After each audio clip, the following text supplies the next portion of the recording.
नमस्कार सबाई केमन आছেন आशा करी प्रत्येके भालो आছেন सुस्थ आছেন। तो आज के एक इंडक्शनर भिडियो निये चले एलाम। तो এটা হচ্ছে প্রেস্টিজের একটা ইন্ডাকশন, ঠিক আছে। তো ইন্ডাকশনটা প্রথম কথা হচ্ছে কাজ ঠিকঠাক হচ্ছে না, বাট হচ্ছে যদিও জল গরম কিন্তু হচ্ছে না, মানে কোনো কিছু খাবার গরম হচ্ছে না, সেই জন্য আমরা ইন্ডাকশনটাকে রিপেয়ার করব। তো প্রথমেই আমরা খুলে নিচ্ছি ইন্ডাকশনের নাটগুলো। তো দেখতে পাচ্ছ এর নাট খোলার পরে আমরা এখন সার্কিট বোর্ডটাকে চেক করছি কি কি পার্টস খারাপ আছে না আছে। তো আমরা একটা একটা করে প্রত্যেকটা জিনিস কিন্তু চেক করে নেব। তো একটা ভিডিওতে সব কিছু হয়তো দেখানো সম্ভব হয় না। তো আমাদের এই রেজিস্ট্যান্সটা খারাপ আছে, 10K রেজিস্ট্যান্সটা খারাপ আছে। তো এই রেজিস্ট্যান্সটা আমরা চেঞ্জ করে দেবো, এবং এর সাথে যে আইজিবিটিটা ছিল আইজিবিটিটাও কিন্তু খারাপ হয়ে গেছে, আইজিবিটিটাও আমরা চেঞ্জ করে দেব, যার জন্য আমাদের কয়েলেও কিন্তু আইজিবিটি খারাপের জন্য কয়েলে কিন্তু আমাদের ভোল্টেজ আসছে না, আর ভোল্টেজ না আসার কারণে কিন্তু আমাদের হিট হচ্ছে না। তো এইদিকে দেখো আমি কিছু কিছু জিনিস চেঞ্জ করে দিয়েছি, তারপরে আবার আমি মিটার দিয়ে মেপে নেব যে বাকি আরও কি কি প্রবলেম আছে।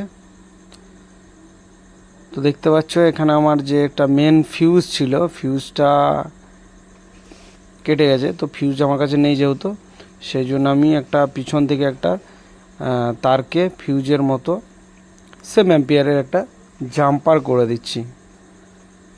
তো এটাকে আমি ভালোভাবে সোল্ডারিং করে নিচ্ছি, দেখতে পাচ্ছ।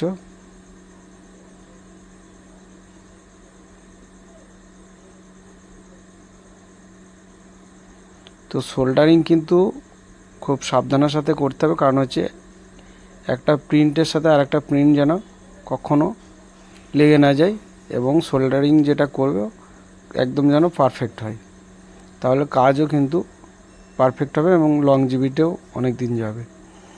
প্রত্যেকটা কম্পোনেন্টকে এভাবে সোল্ডারিং করা উচিত।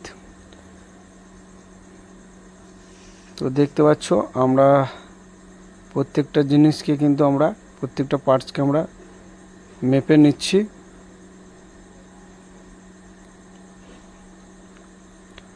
তো বন্ধুরা, কে কোথা থেকে ভিডিওটা দেখছো অবশ্যই কমেন্ট করে জানিও।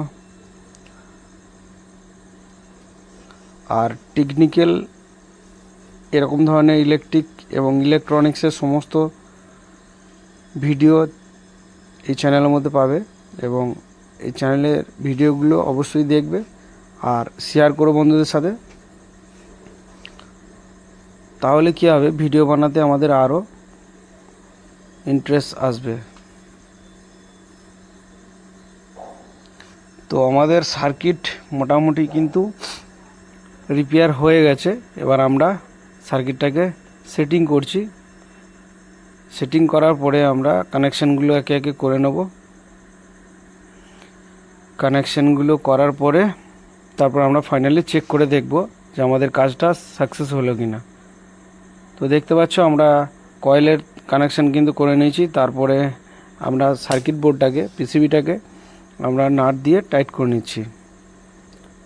তো এখন কিন্তু কেউ স্ক্রুড্রাইভার কম ইউজ করে, সবাই আর মেশিন হয়ে গেছে যেহেতু অ্যাডভান্স যুগ, সেই জন্য আমরাও ইউজ করি